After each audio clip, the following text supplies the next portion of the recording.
What's going on, guys? Welcome back to my channel and another episode of Weekend Watch, where I break down the top 5 movies at the weekend box office, and I also let you know what is coming to streaming services. This past weekend at the box office was the slowest Super Bowl weekend of all time. Of all time. That is not good. And these numbers are showing us that. So let's start off with first place. Now, yes, Argylle is maintaining the number one spot, but it's only with a very, very miserable $6.5 million. When your number one movie only brings in $6.5 million, that is pretty gosh darn bad. Now, I do understand why the box office numbers are so low. Super Bowl weekend. Everyone's preparing. Everyone is getting ready. They're finalizing their plans. They're getting their food, everything that they need to have a great, awesome night watching the Super Bowl. That's the main reason why these numbers are so low. But even still, with the Super Bowl weekend, these numbers are abysmal. And let's be honest, not everyone stays home to watch the Super Bowl. Going out to the movies is a great alternative plan if you're not that big of a fan of football, if you really don't care, maybe you have nowhere to go, you can go off to the movies. But these numbers are reflecting that no one is interested in the current selections at the box office. Argylle, Lisa Frankenstein. What else do we have? The Beekeeper. Like these movies are just not attracting people to bring them into the movie theater. We need Dune 2. Once Dune 2 debuts right at the beginning of March, I am positive the box office will perk back up. But for the remainder of February, it's not looking good. Next week for Valentine's Day, we have Madam Web and also Bob Marley, One Love. And I don't think those movies are really going to bring in mass appeal for the box office. I mean, we can hope, but I really don't think it's going to happen. So I just think that the rest of February is going to be low, low numbers until Dune 2 drops in March.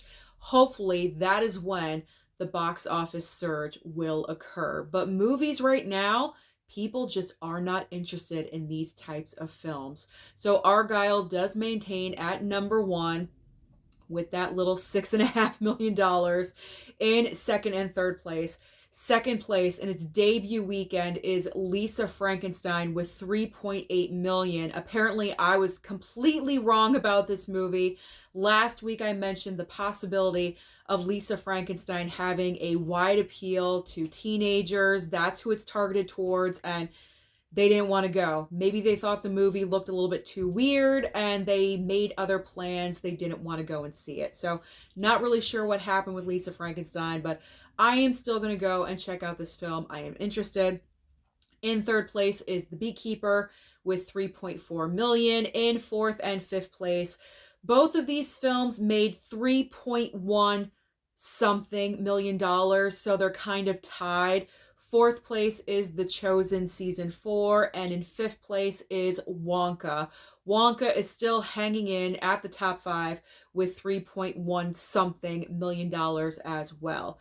So what is new at the box office this coming weekend? I kind of already mentioned it, but let's go over it one more time. So for Valentine's Day, on Wednesday, both of these movies are releasing. It is Madam Web and also Bob Marley, One Love. Now, as I mentioned, I am not predicting huge opening numbers. Marvel, now granted, this is not MCU Marvel, this is Sony Marvel, but still, I'm not predicting huge numbers for Madam Web. This movie probably will capture the number one spot, but I'm not seeing a huge number. Maybe like 20 something million dollars. And Bob Marley, One Love is going to be less than that. I'm not sure how many people are that interested in the Bob Marley biopic. So I'm not seeing a huge amount for that movie either. So we'll see. I could be wrong, but we'll see how these movies perform this time next Sunday. But what is new on streaming? Because as I always say, this may be the option for you this coming week. With not a lot of great movies at the movie theater, you may want to focus on streaming. And this coming week, there is a huge amount of options for you, including 2 major releases on Max and also on Peacock. But we're going to start over on Netflix like we always do. Netflix is dropping Thanksgiving and also a movie called Players.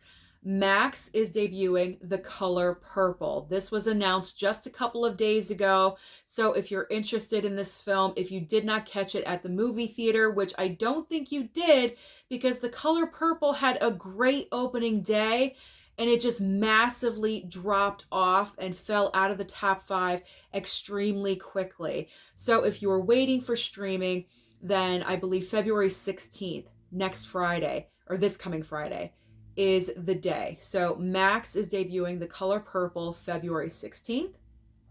Hulu is adding Next Goal Wins and also Life and Beth Season 2.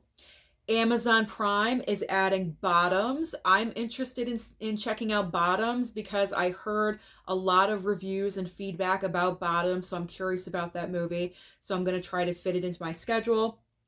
And also from Jennifer Lopez, we have This Is Me Now, a love story. I mean, what is this? Her gushing about Ben Affleck or something? Like, I'm not really sure what this is, but I may check it out. Who knows?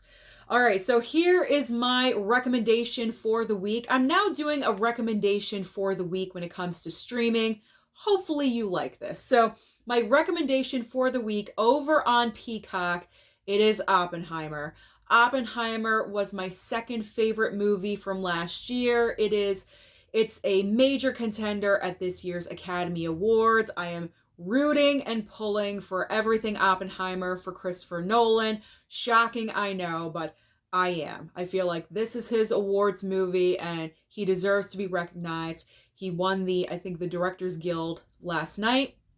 So that's amazing. So we'll see. But Oppenheimer is my gold star recommendation. If you have not seen the movie yet, I understand it's 3 hours long. It is an investment of time, but I personally think it is well worth it. So check out Oppenheimer over on Peacock if you have Peacock. And finally, over on Apple TV Plus, we have The New Look and also The Dynasty New England Patriots. So that is everything, or not everything, happening at the box office and also on streaming. So comment down below and let me know your thoughts about what is happening at the box office. Do you think the reason why it's so slow is because the movies being offered just aren't that interesting? Don't forget to like and subscribe before you leave, and I'll see you next time.